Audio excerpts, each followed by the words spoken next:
de la mañana, muy buenos días, bienvenidos a su programa Contacto Directo del jueves 8 de agosto del 2013. Saludamos a quienes nos ven a esta hora a través de Ecuavisa Internacional en distintas partes del mundo. También recuerde que nos puede sintonizar en Radio Centro 97.7 FM si usted está en Guayaquil, o seguirnos en tiempo real o a cualquier hora a través de nuestra página web www.ecuavisa.com. Hola Alfredo, ¿cómo vas? Buenos días, Steffi. Buenos días a todos. Hoy son nuestros invitados Cintia Viteri, Mauricio Rodas y Diana Atamaín. Con Cintia Viteri, asambleísta nacional por la lista 6 Madera de Guerrero. Reelecciones indefinidas. ¿Se reforma la Constitución o inicio de campaña para la reelección del alcalde Nebot? La controversia sobre el futuro del puerto de Guayaquil también lo vamos a examinar. Además, estaremos conversando con Mauricio Rodas, ex candidato presidencial por el movimiento Suma. De la reelección inmediata a la reelección sin límite, la continuidad de un proyecto político y los dobles discursos, el relevo generacional, temas que vamos a conversar más adelante. Y además hoy estará en contacto directo Diana Atamaín, dirigente Shuar, ex asambleísta de Pachacuti. La CONAIE ha resuelto en consejo ampliado abrir la posibilidad de un diálogo con el gobierno. Una agenda sin condicionamientos, lo revisaremos. El alcalde de Guayaquil, Jaime Nebot, respondió anoche al presidente Rafael Correa sobre la planificación de desarrollo portuario del gobierno nacional, y el alcalde afirmó que el gobierno busca debilitar al mayor puerto del país, explicando que él considera sacar al puerto del Cantón Guayaquil. En un video entregado a medios televisivos, el alcalde de Guayaquil defendió la actividad portuaria de la ciudad. Dice que pone al descubierto las intenciones del gobierno de trasladar el puerto marítimo de la ciudad. Se está estudiando el nuevo puerto entre Pozorja y Chanduy. Y Chanduy es en la provincia de Santa Elena. Guayaquileños, si el puerto marítimo no se construye en Pozorja, límite de Guayaquil, el puerto ya no estará ubicado en nuestro cantón, sino en otro cantón, o en la provincia de Santa Elena. Señaló que más del 70% de la exportación no petrolera sale por el puerto marítimo de Guayaquil, y que especializar a cada uno de los puertos del país terminará afectando a los guayaquileños. La idea es especializar cada uno de estos puertos. Por ejemplo, Puerto Bolívar, especializarlo en frutas. Esmeraldas, especializarlo en automóviles. Eso, en castellano, quiere decir, óiganme bien, que por el puerto de Guayaquil ya no se podrá exportar banano, sustento del puerto y de nuestra economía. El alcalde apoya la construcción de un nuevo puerto de aguas profundas en Pozorja. Cuestiona que el gobierno haya procedido a revocar la autorización para que una operadora internacional invierta en el ansiado proyecto. Lo que es inadmisible y absurdo es impedir que se siga desarrollando en Guayaquil, en Pozorja, con dinero privado, es decir, sin que le cueste un solo centavo al pueblo ecuatoriano, el puerto de aguas profundas. Finalmente hizo una advertencia. Guayaquileños, óiganme bien, la actividad portuaria es el motor del crecimiento y progreso de Guayaquil. Destruirla o afectarla es destruir o afectar el empleo, el movimiento económico y el bienestar social de ustedes. Se espera en las próximas horas la versión de autoridades del gobierno. A propósito de suscribir un acuerdo con el alcalde Nebot sobre las reelecciones indefinidas para todos los cargos de elección popular, la plana mayor de la Asamblea Nacional se trasladó a Guayaquil. La presidenta de la Asamblea, Gabriela Rivadeneira, apoyó la reelección sin límite para el presidente Correa, mientras la segunda vicepresidenta, Marcela Aguiñaga, criticó la gestión del alcalde porteño. Asambleístas de gobierno encabezados por la titular del Parlamento llegaron a Guayaquil para desarrollar algunas actividades. Allí Gabriela Rivadeneira contó que se analiza la posibilidad de viabilizar la reelección del presidente Correa y un poco más. No puede ser ninguna ley, ningún artículo de la Constitución un obstáculo para la consolidación del proceso político que está viviendo el Ecuador. Pero que no ha habido consulta al primer mandatario y que por el momento es solo un tema que se debate. Aunque la reelección, ella cree que no es un tema que dependa de Rafael Correa. Me atrevería a decir que no le corresponde únicamente a Rafael, y con mucho respeto a nuestro compañero presidente y a su familia, por supuesto. Pero Rafael le pertenece al pueblo ecuatoriano por mayoría y por mandato voto popular. Más tarde, en un conversatorio con la Asociación Ecuatoriana de Radiodifusión, la presidenta criticaba el trabajo de Jaime Nebot en Guayaquil. ¿Cuántas décadas han pasado? Más de 40.000 habitantes de un territorio abandonados, excluidos del desarrollo, violentados en sus derechos integrales, niños sin saneamiento, sin agua potable, sin alcantarillado. Me refiero a todos los habitantes que están en el sector del Monte Sinaí. Postura que fue secundada por la segunda vicepresidenta Marcela Aguiñaga, quien se refirió a la distribución del presupuesto del municipio porteño. Se invierte aproximadamente $52 por habitante en los barrios de clase media. Entiéndase por ello, Urdesa, Kennedy, Alborada, entre otros, que no quiero decir que esté mal, quizás está muy bien. Lo que quiero decir es que a las clases y a los barrios populares como Las Orquídeas, Bastión Popular, Flor de Bastión, se invierten $9 por persona en regeneración urbana, es decir, 6 veces menos. Eso sí, hicieron hincapié en que ninguna de las acciones que el gobierno desarrolla en la ciudad, entre ellas la reforma que permitirá legalizar los asentamientos irregulares del noroeste, tienen un objetivo electoral. Que a nadie se le ocurra pensar eso. Que se vayan todos fue el mandato popular para una nueva constitución en Montecristi. Por eso el pueblo aprobó en referéndum la reelección consecutiva o no por una sola vez. Alfredo. La constituyente de Montecristi eliminó las reelecciones consecutivas indefinidas para alcaldes, prefectos y diputados. En su lugar estableció la reelección por una sola vez consecutiva o no para presidente, alcaldes, prefectos y asambleístas. Pero, a pesar de tener plenos poderes para concretar el mandato popular de que se vayan todos, bajo la sombrilla de la irretroactividad, se cometió la incongruencia o picardía criolla de poner 0 kilómetros a presidentes, alcaldes, prefectos y asambleístas, con el artículo 10 del régimen de transición constitucional, al establecer que el período de los dignatarios electos con las normas del régimen de transición se considerará el primero para todos los efectos jurídicos.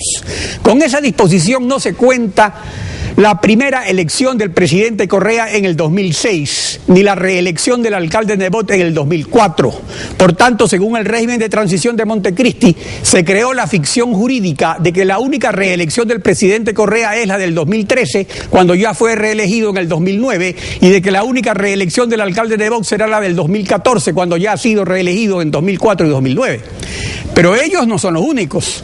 También decenas de alcaldes y prefectos y asambleístas, incluso algunos que fueron elegidos por primera vez en 1996, como el prefecto de El Oro y el alcalde de San Borondón. Esta realidad permite concluir que las reelecciones de alcaldes y prefectos, concejales y consejeros que habrá el próximo año son las últimas, de acuerdo a la voluntad soberana del pueblo que aprobó en referendo la Constitución y su régimen de transición. De allí que deviene chocante con el espíritu constituyente de Montecristi proponer una reforma constitucional para que haya reelecciones sin límite para presidente, alcaldes, prefectos y asambleístas. El mandato del artículo 114 de la Constitución, que ordena que las autoridades de elección popular podrán reelegirse por una sola vez, consecutiva o no, para el mismo cargo, fue el resultado de sopesar dos elementos fundamentales en la democracia: la alternabilidad para eliminar a las mismas vacas sagradas de siempre y la continuidad para valorizar la experiencia en la gestión pública. El resultado fue equilibrado: una sola reelección consecutiva o no. Pero venir ahora con reelección ilimitada para presidente, asambleístas, alcaldes y prefectos resultaría una tomadura de pelo. Por eso, ha hecho muy bien ayer aquí en Contacto Directo Galo Mora, secretario ejecutivo de Alianza País, en precisar que no existe ese proyecto de reforma constitucional. La actualidad, los protagonistas, el análisis y la información en Contacto Directo.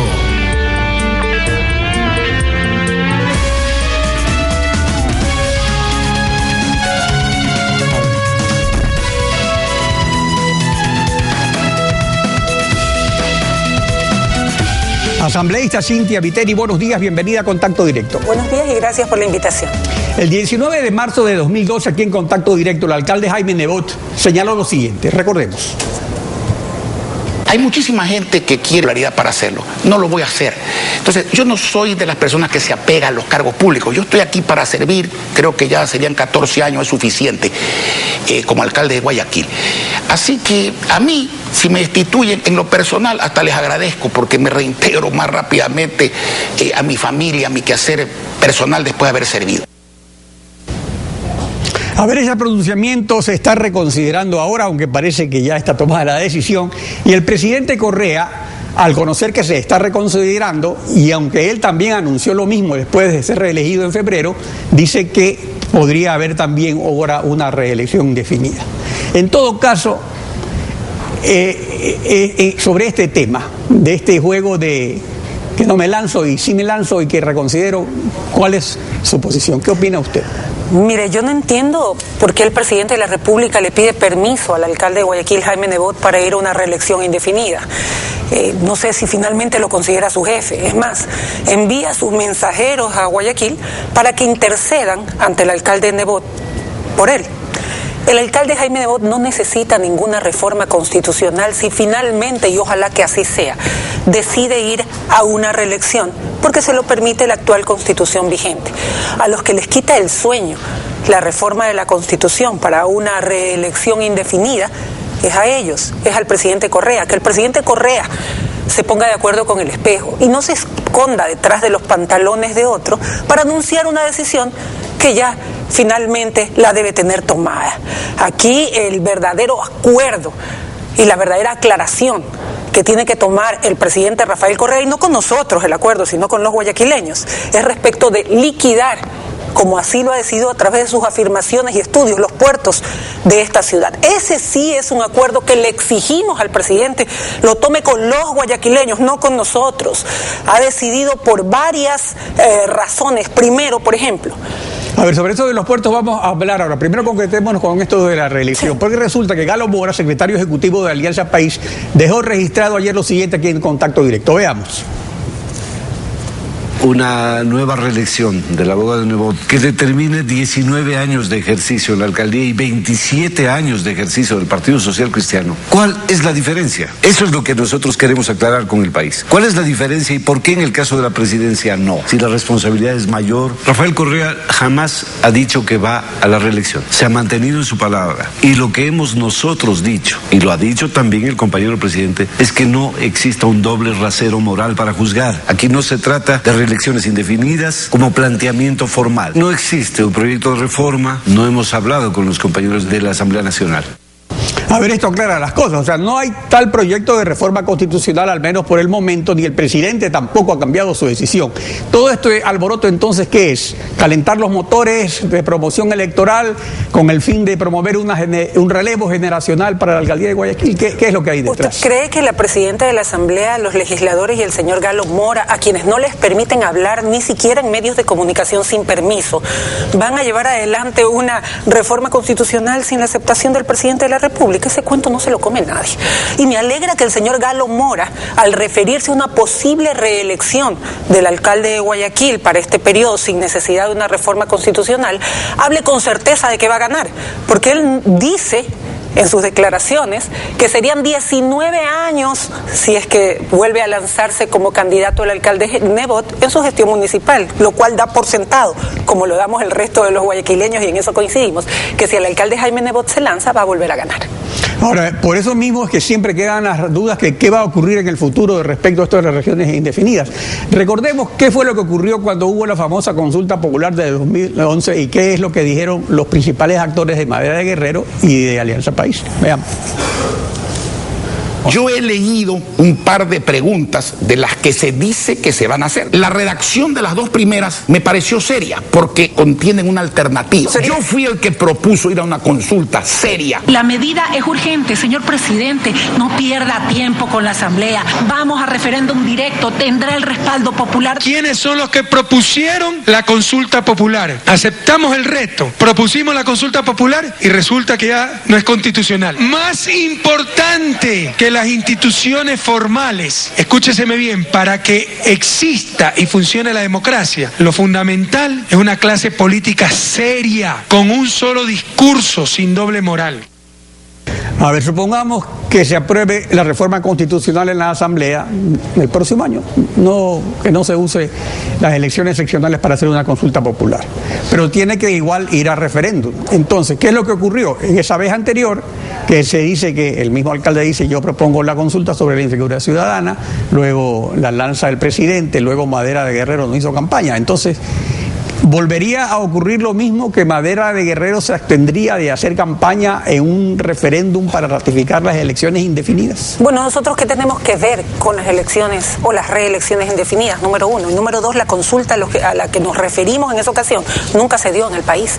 Nosotros pedimos y exigimos al presidente una consulta para evitar que a través del año sin sentencia sigan saliendo criminales peligrosos a seguir quitándole la vida y los bienes a los ecuatorianos, y él no hizo absolutamente nada de eso. Lo que hizo fue todo lo contrario.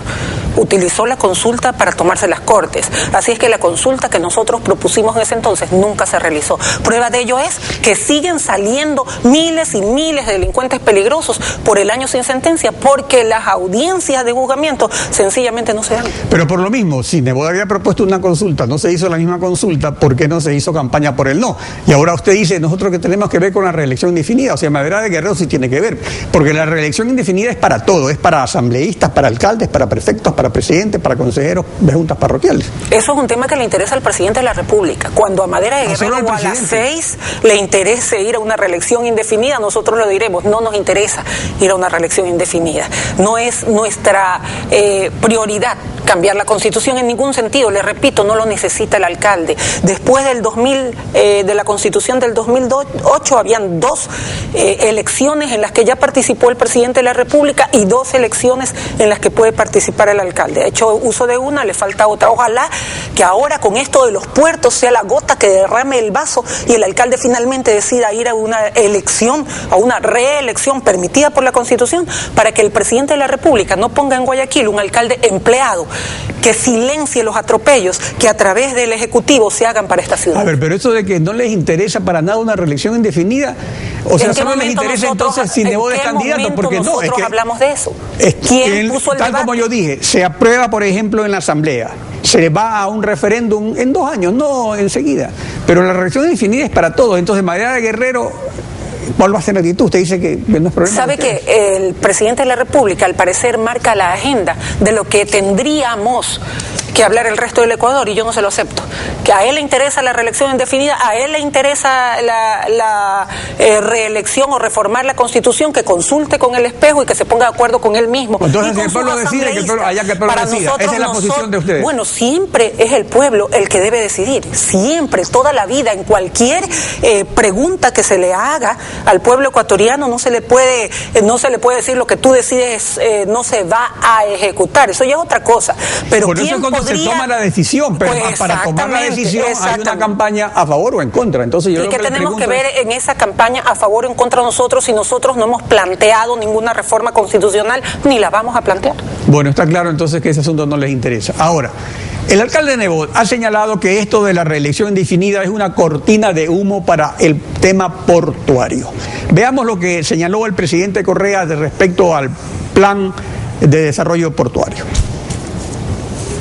Pobre Jaime, no sé, será la edad, se necesita ese recambio generacional, porque no entendió nada. Ahora dice que yo me voy a llevar los puertos de Guayaquil. O sea, ¿alguien me puede explicar cómo se puede llevar un puerto de un lado a otro lado? Hablamos de la planificación que nos corresponde constitucionalmente, los puertos marítimos, para tener 3 nuevos puertos hasta el 2028, 2030, eso está planificado para 20, 30 años, y el nuevo puerto de Guayaquil en mar abierto para que vengan buques de aguas profundas. El puerto actual seguirá trabajando, pero va a estar colapsado después de 10, 20 años y se necesita un nuevo puerto. Lo más triste, lo más tragicómico, es que lo dijo, lo del nuevo puerto sin tener competencia, demagógicamente, porque ya se acercan las elecciones, improvisadamente, nosotros planificadamente, ya estamos hasta estudiando la ubicación del nuevo puerto. Su comentario. Va a estar colapsado, por supuesto, si no consideran ni siquiera prioritario dragar los canales de acceso al puerto, a los puertos de Guayaquil existentes, por donde pasa, como dijo el alcalde Jaime Nebot el día de ayer, el 70% aproximadamente de las exportaciones no petroleras del país. Y no solo eso, sino que le quiere quitar lo que ya tiene, y se lo quiere quitar ¿de qué manera? Convirtiendo los puertos en puertos especializados y dejando a Guayaquil, escúcheme bien ciudadanos, a Guayaquil como un puerto para turismo y cabotaje con Galápagos. y prohibiendo, es decir, quitándole la posibilidad que tiene y que lo sustenta en este momento de exportar banano, por ejemplo, o de importar automóviles, porque para eso existirán otros puertos. Eso es quebrar a una ciudad que es eminentemente puerto. Es como decirle a un pueblo X pesquero que su actividad ya no puede ser la pesca y que se dediquen a tejer. Eso es lo que están haciendo en este momento. Si esa decisión se materializa y si los guayaquileños permitimos que eso sea real y material en los puertos de Guayaquil. Y por otro lado, no solamente se conforma con quebrar los puertos existentes, sino que nos niega la posibilidad de tener el puerto de aguas profundas en Pozorja, aun cuando ya hay una empresa en Dubái, una de las mayores operadoras del mundo en esta materia, que ha dicho que va a invertir para reemplazar a la anterior, que no confiaba en el Ecuador. Justamente entonces el presidente dice que ya no va a ser en Pozorja, sino entre Pozorja y Chanduy, es decir, fuera de Pozorja, porque guayaquileños, el límite de Guayaquil es Pozorja. Si está fuera de Pozorja, está fuera de Guayaquil, por lo tanto Guayaquil se queda sin la posibilidad de un nuevo puerto de aguas profundas sin que le cueste un solo centavo. El presidente dice que eso está en estudio. Ya, en verdad anuncia... Le hago un paréntesis. Hay un estudio y una planificación del Ministerio del Transporte. Pero también hay varias decisiones del gobierno sobre el puerto de Guayaquil que no son de esta semana. Por ejemplo, en la zona de reserva para expansión del terminal Simón Bolívar de Autoridad Portuaria se va a desarrollar un proyecto de viviendas de interés social. Se va a desarrollar, esa es la intención. Eso va porque eso es competencia del municipio de determinar el uso del suelo. Igual se proyecta construir un hospital en la zona de reserva de los terminales privados. Entonces, esas son cosas que ya están ocurriendo. También está ocurriendo con el puerto de aguas profundas de Pozorja. Fue una idea que nació bajo la ley Nebot y ya tiene más de 5 años. Fue y ahora aprobada antes de la vigencia de la Constitución. Entonces resulta que mientras ha estado ocurriendo todo esto, no ha pasado nada, no ha habido ningún pronunciamiento de Madera de Guerrero ni del alcalde. Entonces, ¿qué va a pasar con el puerto? ¿Cuál es la propuesta concreta? Lo que usted acaba de señalar va en la misma línea de lo que estamos diciendo, de quebrar por parte del presidente de la República o de este gobierno los puertos de Guayaquil. Si están pensando hacer, como sí sabemos que están pensando hacer, un proyecto de vivienda alrededor del puerto, es cercarlo para terminarlo, de ahorcarlo y terminarlo. Usted dice, no se ha hecho nada. Yo le pregunto, ¿qué vivienda se ha levantado ahí hasta este momento? Vamos a ver, esa es la intención. Yo me estoy refiriendo a que no ha habido una reacción pública. Esa es la intención de sobre ellos. Estos hechos que han venido ocurriendo. Esa ha sido, como le repito, la intención, que va unada a algo que sí ya es concreto, donde hay un estudio inclusive donde se contempla todo lo que le estoy diciendo en este momento respecto de los puertos de Guayaquil. Pero hay un dato curioso también en este estudio. ¿Sabe cuánto le ha costado los pasados 20 años el dragado y el mantenimiento de los canales de acceso a los puertos de Guayaquil? ¿Cuánto han costado los pasados 20 años? 12, 23 y 23, 58 millones. ¿Sabe cuánto dice ese informe que costaría los próximos 20 años el mismo trabajo? 1.000 millones. Eso sí es... 25. 20, 25. 1.000 millones comparado con 58 millones. Eso sí, definitivamente no es un modelo exitoso, es un modelo sospechoso que tienen que explicar. Bueno, así se tendrá que explicarlo porque en efecto dentro del plan del dragado hay el plan de dinamitar las rocas que están a la entrada del Golfo de los Goles, lo cual es necesario incluso para poder entrar al puerto de aguas profundas de Pozorja. En todo caso, este es un tema que está abierto, que es vital no solo para Guayaquil, sino para el desarrollo de todo el país, porque el puerto no es un puerto solo de Guayaquil, sino del país. Guayaquil es una ciudad-puerto. Yo sí le permito ejercer mi derecho o el derecho a la réplica que tenemos en relación a las intervenciones que hicieron 2 legisladores el día de ayer a Guayaquil. Vienen a Guayaquil, se cogen de la mano, juegan a la ronda y ponen al presidente en medio y empiezan a balbucear una serie de cosas que lamentablemente rayan no solamente en la ignorancia, sino en el desconocimiento. La señora Aguinaga habló de unas cifras extrañas, sin considerar la realidad que vivimos los guayaquileños. ¿Sabes cuál es la realidad? Que de los 600 millones aproximadamente que tiene Guayaquil como presupuesto, el 85% se va a obras y servicios. Y de ese 85%, el 90% va a la gente pobre, es decir, $9 de cada 10. ¿Saben qué? En educación, en vivienda, pero no de las viviendas con techos voladores, ¿no? En pavimentación, en alcantarillado, en agua potable, en salud.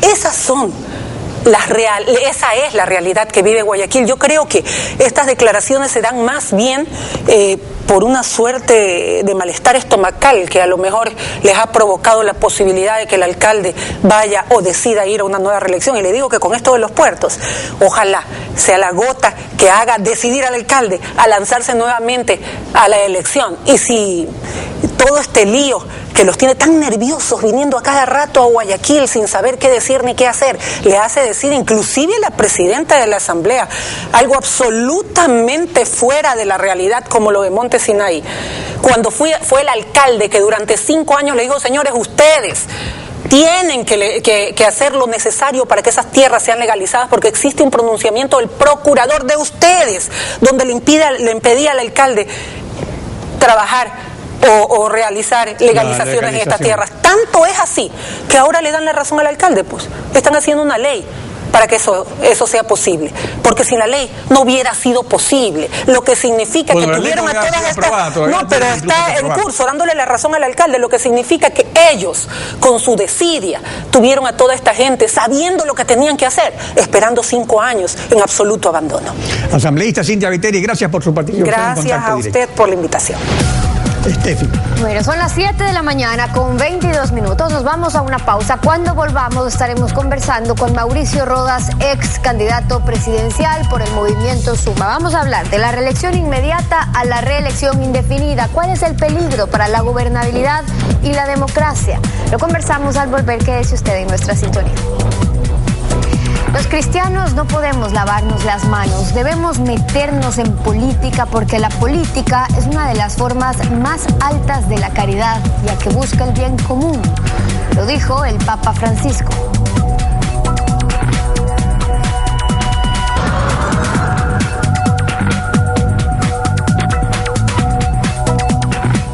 De la mañana con 24 minutos. Mauricio Rodas Espinel, ex candidato presidencial por el Movimiento Suma, nos acompaña esta mañana. Bienvenido, gracias por estar con nosotros. Buenos días, Stephanie, muchas gracias por la invitación.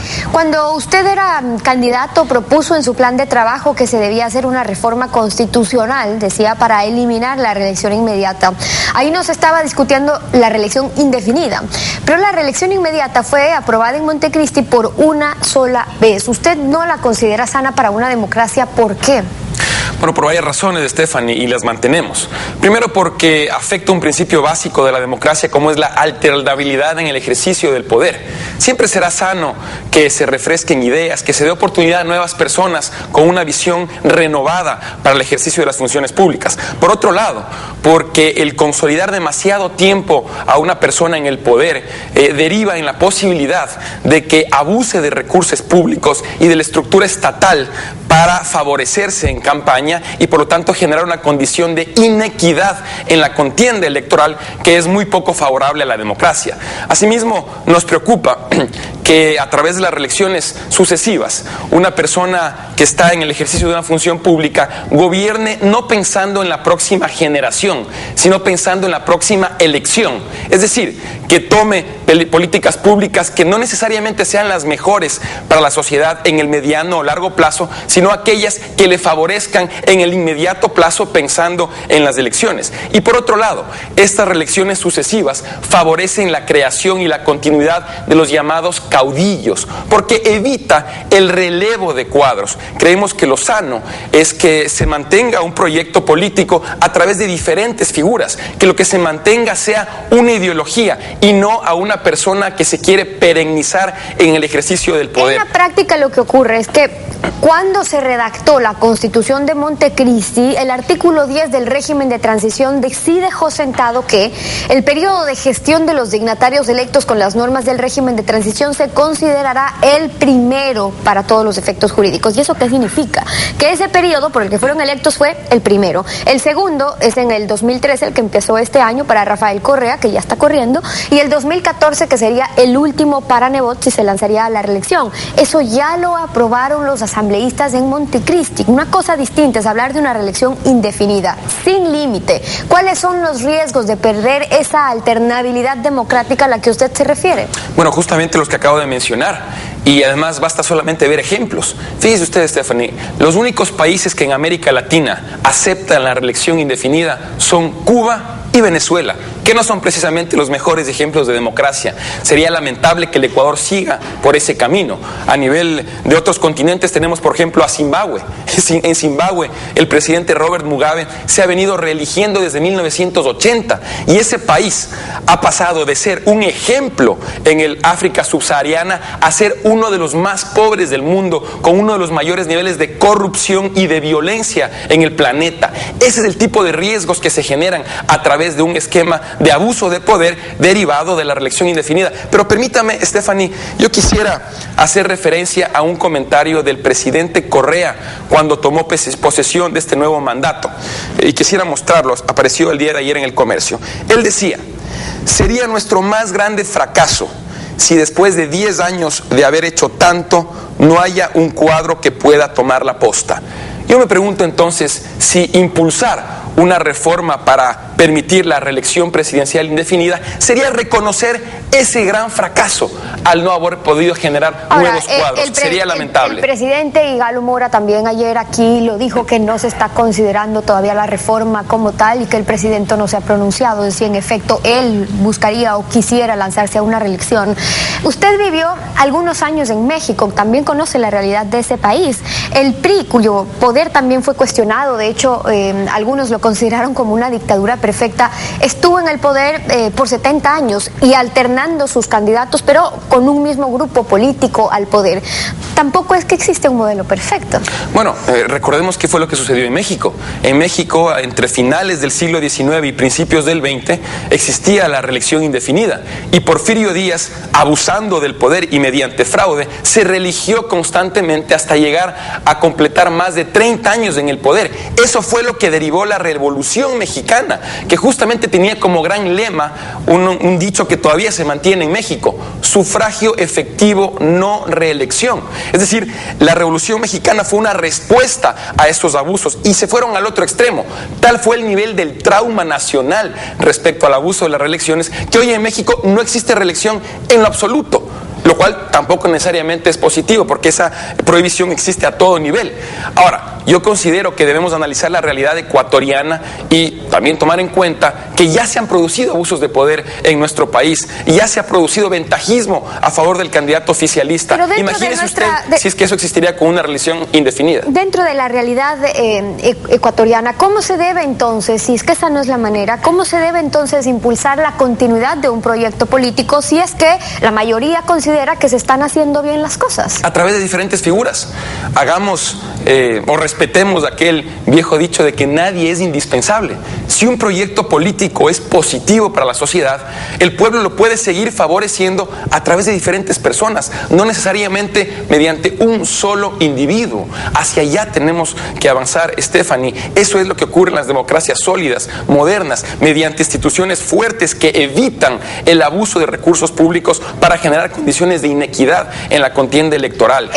En la carta que Alianza País propuso suscribir en conjunto con el alcalde Nebot, dice que los asambleístas de Alianza País, conscientes que la alternabilidad es beneficiosa para el sistema político democrático, en la Constitución de Montecristi establecieron límites a las elecciones, pero que ahora, ante la insistencia de la prensa, y ponen entre comillas libre e independiente, que santifica la continuidad, los 19 años del gobierno local, estamos dispuestos, dicen, a recoger, fiel a nuestro espíritu de apertura, el clamor de las expresiones del alcalde de Guayaquil y de la prensa libre e independiente, y nos proponemos rever nuestra posición con el objetivo de que el poder político y mediático sean escuchados. Entonces, en esa carta están reconociendo que Alianza País consideraba que la alternabilidad era beneficiosa y que había que establecer límites, pero que ahora ya pueden rever esa posición por lo que han dicho cierta prensa o lo que ha dicho el señor Nebot. ¿Qué lectura tiene usted sobre eso? Fíjese usted lo paradójico que resulta, que lo que antes era malo para el presidente, para Alianza País, porque ellos estaban en contra de la reelección indefinida, ahora resulta que es bueno solamente porque otra persona lo puede hacer. Ese es el argumento, me parece lamentable.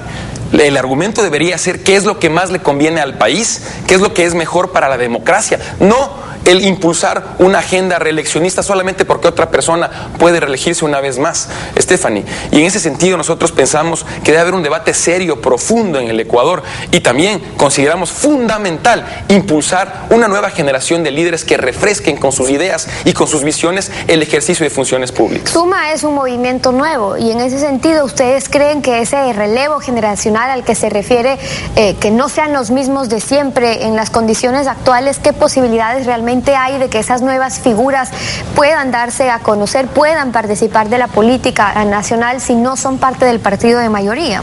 Bueno, creemos que hay una gran oportunidad, Stephanie. Nosotros venimos, por ejemplo, recorriendo todo el país sin descanso después de las elecciones del pasado mes de febrero. Llevamos ya 19 provincias visitadas, fortaleciendo las estructuras del movimiento Suma, expresando nuestra gratitud también por el apoyo que recibimos en las últimas elecciones e identificando a los mejores candidatos para que nos representen en los comicios de febrero de 2014. Y hemos recibido una extraordinaria respuesta. Existe el deseo en el Ecuador de impulsar una nueva visión, una propuesta fresca, moderna y de futuro para el Ecuador, que es la que venimos impulsando a través del movimiento Suma. Y en esa propuesta, cuando ustedes hablan del desbaratamiento del hiperpresidencialismo, ¿a qué se refieren y por qué creen que es necesario hacerlo si la mayoría del pueblo ha escogido ese sistema? Justamente para favorecer la democracia, Stephanie. Creemos que si bien el pueblo ha elegido, lo ha hecho en condiciones que favorecen al candidato oficialista, y eso afecta a la democracia. Es necesario desbaratar este excesivo esquema de control de poder por parte del Ejecutivo que existe hoy en día. Es evidente la influencia del presidente de la República sobre las demás funciones del Estado, y eso afecta el equilibrio y la autonomía de poderes, que es también uno de los elementos básicos de la democracia. Si bien el pueblo vota, pero lo hace bajo una contienda electoral que no necesariamente es equitativa. Por eso es tan necesario refrescar el ejercicio del poder y evitar la concentración de tanto poder en unas solas manos. Eso debemos evitar. Usted decía que el riesgo también de una reelección indefinida es que lo que ha ocurrido en algunos casos, que los mandatarios, que los presidentes, alcaldes, prefectos, durante su periodo se dediquen a hacer campaña porque pueden reelegirse y que lo hagan con recursos del Estado. Usted ha sido muy crítico con el uso de la publicidad oficial, con la necesidad de reglamentar claramente la prohibición de hacer propaganda o de seguir con la publicidad oficial durante las campañas. ¿Qué ha pasado a su juicio con eso precisamente para evitar que se use la maquinaria o la infraestructura del Estado, no solo pensando en este gobierno, sino con cualquier gobierno? Es lamentable lo que está ocurriendo en ese sentido, Stephanie. Es evidente que existe un abuso de recursos públicos por parte del oficialismo con fines claramente proselitistas. El presidente ha estado en permanente campaña durante sus años de gobierno, utilizando para ello cadenas nacionales, una millonaria propaganda gubernamental, y eso evidentemente genera estas condiciones de inequidad a las que me refería anteriormente, porque las demás opciones políticas, por supuesto, no podemos utilizar ese tipo de recursos, Stephanie. Y si me permite, y ya que estamos hablando también del tema de Guayaquil, porque esta controversia ha tenido que ver también con el alcalde de Guayaquil, yo quisiera señalar que si bien el alcalde Nebot tiene derecho constitucional a lanzarse por una vez más, por las razones que nosotros hemos expuesto en contra de la reelección sucesiva, el movimiento Suma va a presentar una candidatura para la alcaldía de Guayaquil. ¿Considerada cuál será esa candidatura? Tenemos varias opciones, sin embargo una corriente mayoritaria de nuestro movimiento se está inclinando a favor de la abogada Inés Manzano, una persona con gran capacidad, trayectoria, una persona de gran valor,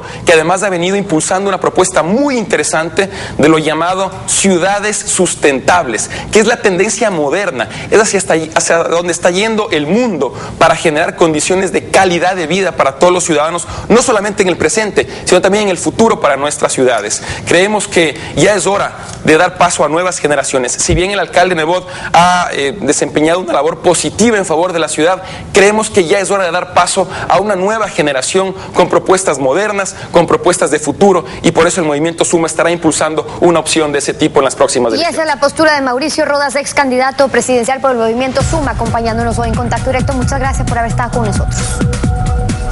7 de la mañana con 36 minutos. Hagamos una pausa y cuando regresemos, hoy estaremos conversando con Diana Tamaín, dirigente Shuar, ex asambleísta de Pachacutic. La CONAIE dispuesta a dialogar con el gobierno. Ahora, ¿de qué depende que el acercamiento se concrete?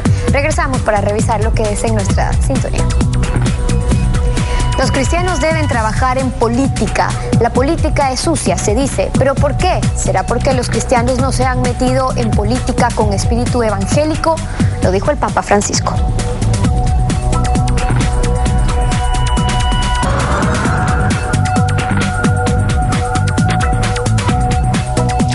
El pasado viernes 2 de agosto, el Consejo Ampliado de la CONAIE decidió esperar que el gobierno oficialice de manera formal la voluntad de diálogo con el movimiento indígena.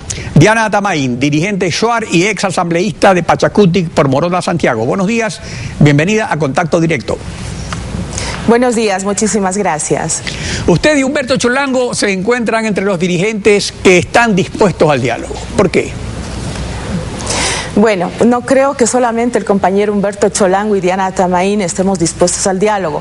La CONAIE y sus organizaciones de base siempre hemos sido los propositivos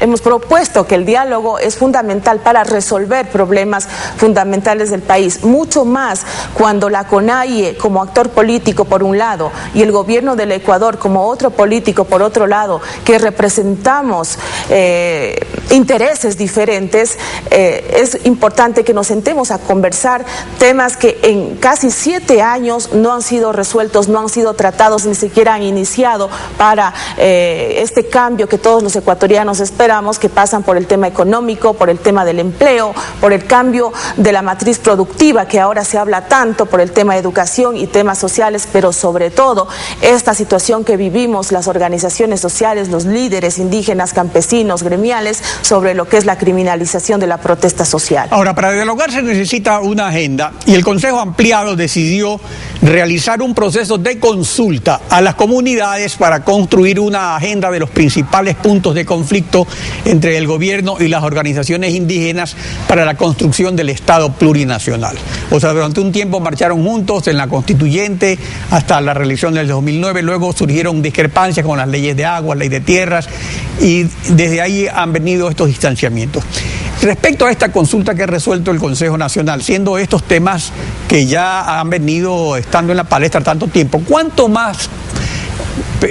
tiempo más adicional puede tomar este proceso de consulta que la CONAIE ha resuelto realizar? Bueno, realmente lo que nosotros tratamos es de tener una agenda precisa, una agenda que se construye con nuestras organizaciones de base. Ya le Cuarrunari, una regional importante de la CONAIE, ya está preparando a través de un equipo técnico estos temas que no variarán mucho, sino más allá de lo que ya se ha expuesto al pueblo ecuatoriano en nuestras grandes marchas, en nuestras grandes movilizaciones. Lo propio hará la Amazonía y la costa. Entonces yo creo que nos tomaremos el tiempo necesario y suficiente. No tenemos prisa de ir a esta posibilidad de diálogo con el gobierno. Lo que nos interesa es tener una agenda consensuada, pero también trabajar en el proceso de unidad de la CONAIE para que esta posibilidad del diálogo no sea motivo de que nuestras bases se dividan o que haya discrepancias internas. Por eso es que nosotros nos tomaremos el tiempo necesario, pero sobre todo de ver y poner las reglas de juego en claro para saber qué temas vamos a tratar, cuál es la prioridad de los temas, hasta dónde se puede avanzar si es que se da. Porque como le dije, después de 7 años de gobierno, yo soy muy poco pesimista de que efectivamente se lleve el diálogo y mucho menos que se den resultados positivos si es que esto se llegara a dar. Claro, porque la agenda es amplia y consta la criminalización y judicialización de la protesta social, el extractivismo, legislación agraria, agua, tierra, territorios, comunas, acceso a la educación, el decreto 16 sobre organizaciones sociales, el cambio de la matriz productiva. Todo eso. Pero estos temas obviamente son conflictivos y por eso se necesita dialogar, porque si no hubiera conflicto no había necesidad del diálogo, es obvio. Pero hay otra cosa importante, no existen condicionamientos, se aspira a llegar a acuerdos, porque eso también es un punto importante para poder sentarse a conversar. Bueno, los condicionamientos primero es ver si es que la voluntad política que tiene el gobierno realmente va en serio, y la propuesta que hace el presidente, que está dispuesto a revisar, por ejemplo, los procesos que se están siguiendo en los diferentes tribunales acusados de terrorismo y sabotaje a dirigentes, a campesinos, líderes indígenas, debe empezar ya dando muestras de que hay una voluntad política de resolver esos temas que nosotros hemos calificado eminentemente eminentemente político. En la marcha de hace casi 2 años, de marzo, que se realizó por la dignidad de los pueblos, el agua y la vida, presentamos a la Asamblea Nacional más de 100 expedientes que seguramente están empolvándose en los archivos de la Asamblea Nacional. Yo creo que la presidenta de la Asamblea Nacional debe tomar esto y dar el debido trámite, el trámite respectivo para empezar a revisar, tal como lo dijo el presidente de la República. Y es importante destacar que en el tiempo nos ha dado la razón. Cuando el presidente de la República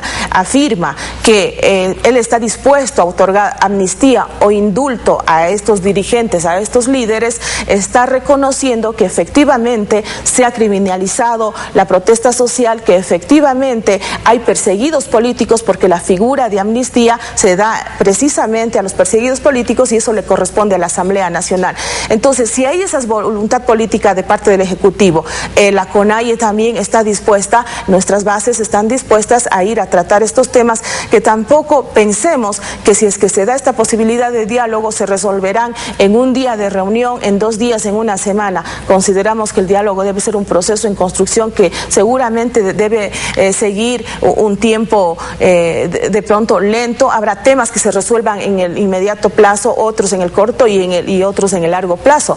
Entonces, yo creo que hay que tomarlo con mucha serenidad, con mucha responsabilidad, asumir estos retos que le corresponde a la CONAIE, y en este caso dar respuesta a este llamado que hizo el Ejecutivo. Ahora, para llegar a acuerdos no solo es necesario una agenda y ponerse a dialogar sin condicionamientos, también se requieren gestos o actitudes de buena voluntad que deben ser recíprocos de parte y parte. En ese sentido, ¿a qué está dispuesta la CONAIE? ¿Qué gesto hacia el gobierno?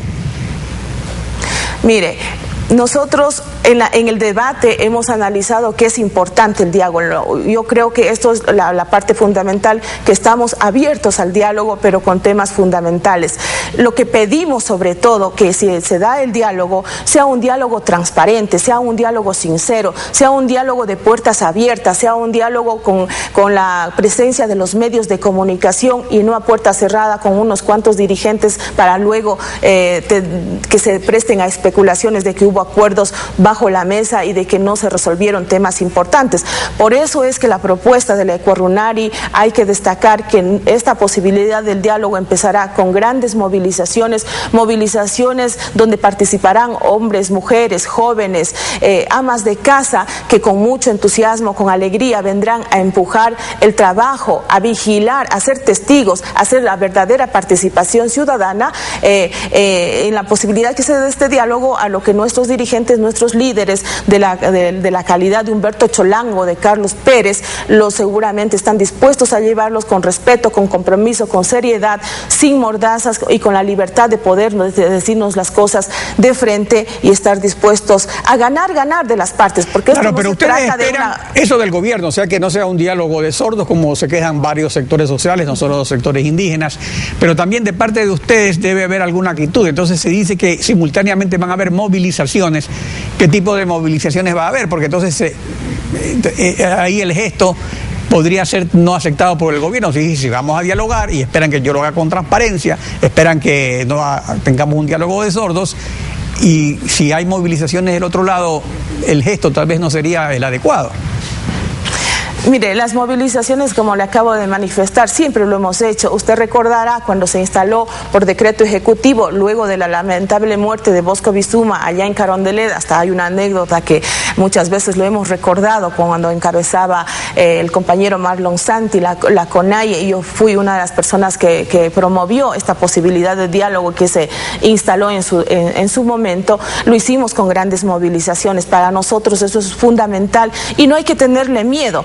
Y no pensar que estas movilizaciones, o que cuando los indios están movilizados en las calles le estamos haciendo un favor a la derecha para molestar, para entorpecer la gestión del gobierno de Rafael Correa. Nosotros no nos vamos a hacer instrumentos útiles de la derecha para este tipo de actos, pero tampoco nuestras movilizaciones y esta posibilidad del diálogo va a significar que estemos de acuerdo con los nuevos grupos económicos de poder que se configuran alrededor del gobierno de Correa. Nosotros estas movilizaciones lo llevaremos, como le dije, de forma alegre, firme, propositiva, de acompañamiento a nuestros indígenas, a nuestros líderes indígenas como Humberto Cholango, Carlos Pérez, Pérez y los dirigentes de la Amazonía para demostrar que la unidad de los pueblos está presente y desde las calles se puede conseguir lo que no se ha podido hacer desde otros espacios cuando no ha habido voluntad política. Así es que no hay que tenerle miedo, más bien ahora, hay que sentir... todo esto surge a raíz de la venida del presidente Evo Morales,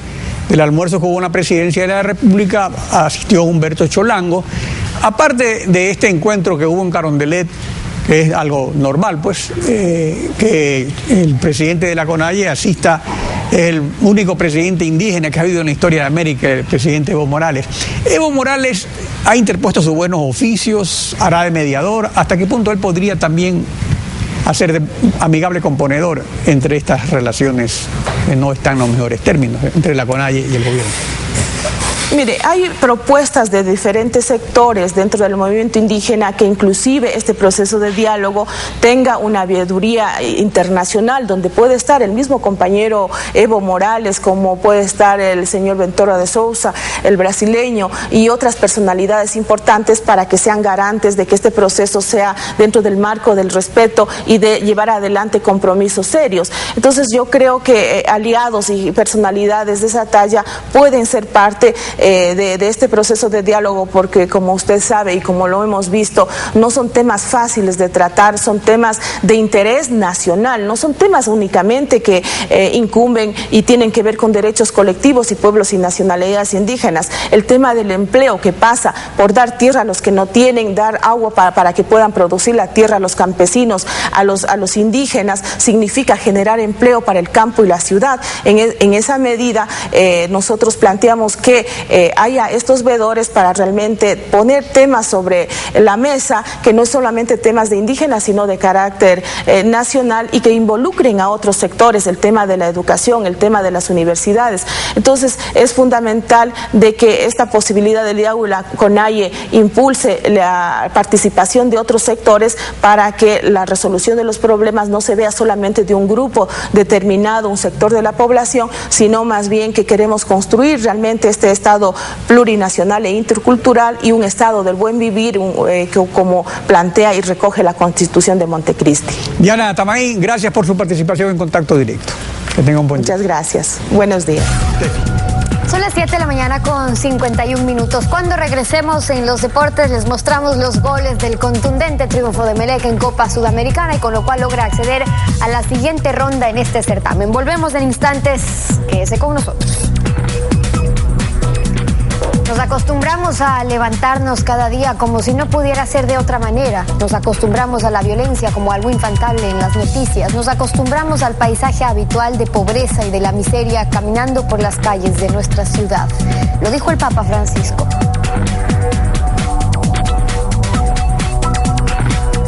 Contacto Directo.